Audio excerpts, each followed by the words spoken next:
Hello guys and welcome back to Blink Feed. Mother Teresa.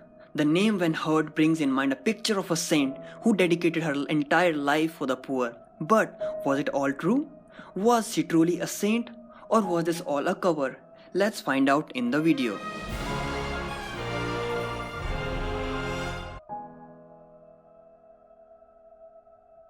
Mother Teresa is known in the Catholic Church as Saint Teresa of Calcutta. She was born in Skopje, then part of Kosovo Vilayet of the Ottoman Empire. After living in Macedonia for 18 years, she moved to Ireland and then to India, where she lived for the most of her life. In 1950, Teresa founded the Missionaries of Charity, a Roman Catholic religious congregation which had over 4,500 sisters and was active in 133 countries in 2012. The congregation manages homes for people dying of HIV/AIDS, leprosy, and tuberculosis, and also soup kitchens, dispensaries, and mobile clinics, children's and family counseling programs, orphanages, and schools. Teresa received a number of honors including the Bharat Ratna and the 1979 Nobel Peace Prize. A controversial figure during her life and even after her death, Teresa was admired by many for her charitable work. She was praised and criticized for her opposition to abortion and criticized for poor conditions in her houses for dying. Let's see what people have to say about her. According to a paper by Canadian academic Sergei Larive, Teresa's clinics received millions of dollars in donations but lacked medical care, systematic diagnosis, necessary nutrition, and sufficient analgesics for those in pain. Mother Teresa believed that sick must suffer like Christ on the cross. One of the Teresa's most outspoken critics was English journalist, literary critic, and anti-atheist Christopher Hitchens, author of the essay The Missionary Position, Mother Teresa in Theory and in Practice, published in 1995, who wrote in a 2003 article, "This returns to us the medieval corruption of the church, which sold indulgences to the rich while preaching hellfire and contingents to the poor." Mother Teresa was not a friend of the poor, she was the friend of poverty. She said that suffering was a gift from God. She spent her life opposing the only known cure to poverty, which is the empowerment of women and the emancipation of them from a livestock version of compulsory reproduction. He accused her of hypocrisy for choosing advanced treatment for her heart condition. Hitchens said that her intention was not to help people, and she lied to donors about their contributions were used.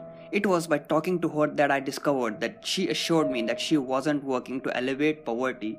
He said she was working to expand the number of Catholics. She said, "I'm not a social worker. I do it for the reason. I do it for the Christ. I do it for the church." The book, The Missionary Position. One of the interesting books published in 1995 debunks the myth of Mother Teresa, who has been unjustly built into a near saint by the media. She has been virtually untouchable as an almost sacred figure, and anyone who dares to criticize her is promptly rebuked. The book is The Missionary Position, Mother Teresa in Theory and Practice by Christopher Hitchens. Hitchens aired a documentary on her in England and has investigated her activities. Wherever she goes, this is her constant message. In 1992, at an open mass in Knock, Ireland, she said, "Let us promise Our Lady who loves Ireland so much that we will never allow this country a single abortion and no contraceptive." She obviously sees no connection between poverty and too many children. In one interview cited in the book, she was asked, "So you won't agree with people who say there are too many children in India?" She said, "I do not agree because God always provides. He provides for the flowers and the birds, for everything in the world He has created, and those little children are His life. This can never be enough." One of the Mother Teresa's volunteers in Calcutta described her home for the dying as resembling photos of concentration camps such as in Beslan. No chairs, just stretcher beds, virtually no medical care or painkillers beyond aspirin, and a refusal to take a 15-year-old boy to a hospital. Hitchens adds, bearing in mind that the Mother Teresa's global income is more than enough to outfit several first-class clinics in Bengal, the decision not to do so is a deliberate one.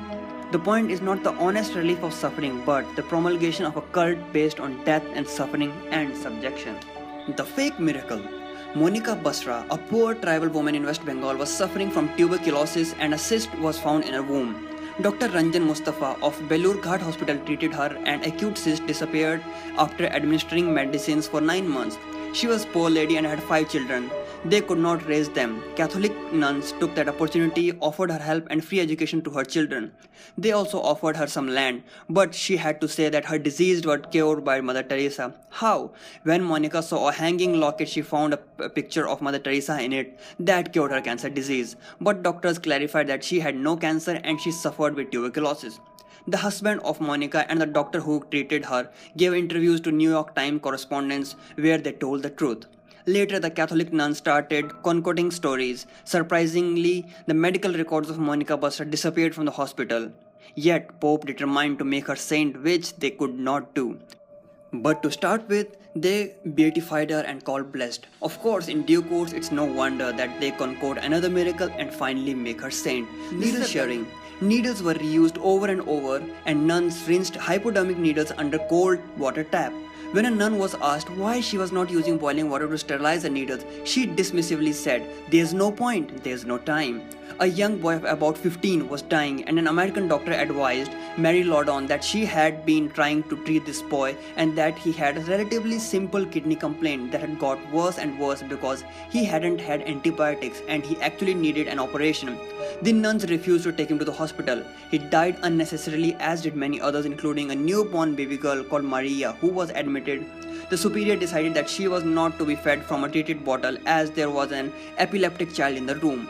Teats were passed and around and not properly cleaned, and the superior insisted that epilepsy was contagious. Maria was fed so badly that she died within 2 months. A woman was dying from TB and there was no intervention from the nuns. God decides who lives and who dies. The only painkillers were aspirin, and very rarely, if the patient was lucky, then brufen. Mere aspirin was given to patients with cancer, Linstus to those with TB, and glucose drips with old needles rinsed in cold water to those in comas. And everybody, regardless of creed, gets a good Catholic funeral. When young children or teenagers died because they were refused adequate treatment, the unusual refrain from the nuns would be gross indifference. If we do it for one, we have to do it for everybody. Mother treated the Indian poor very differently than she did herself. Adoption scandal.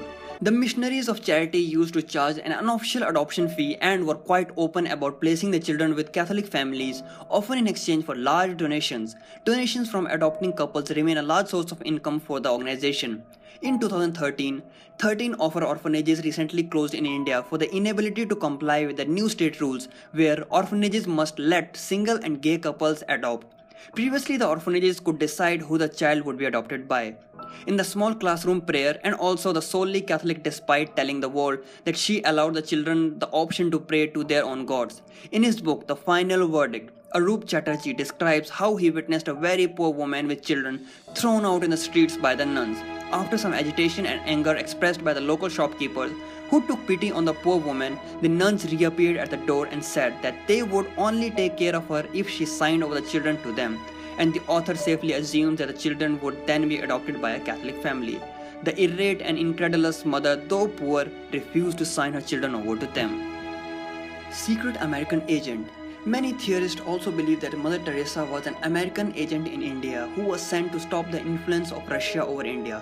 They believe that all her humanitarian work was just a cover and she was sending secret information to America about the deals of India and Russia.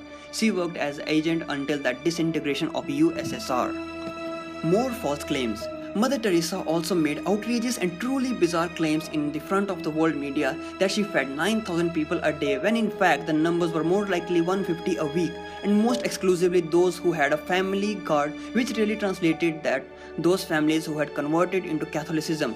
This practice only applied in India and not her in homes in Western countries where this pernicious religious discrimination would never have been tolerated. She only took 500 to 700 people a year despite claiming tens of thousands. False and exaggerated claims continued in succession. We never refused a child. She claimed that she taught thousands of children, however she did not have a single proper structured school for slum children or any kind of children. Many people assumed that she helped huge number with vast assets and resources at her disposal. In actual matter of fact, hardly a mere 12 cents was spent on each slum dweller per year.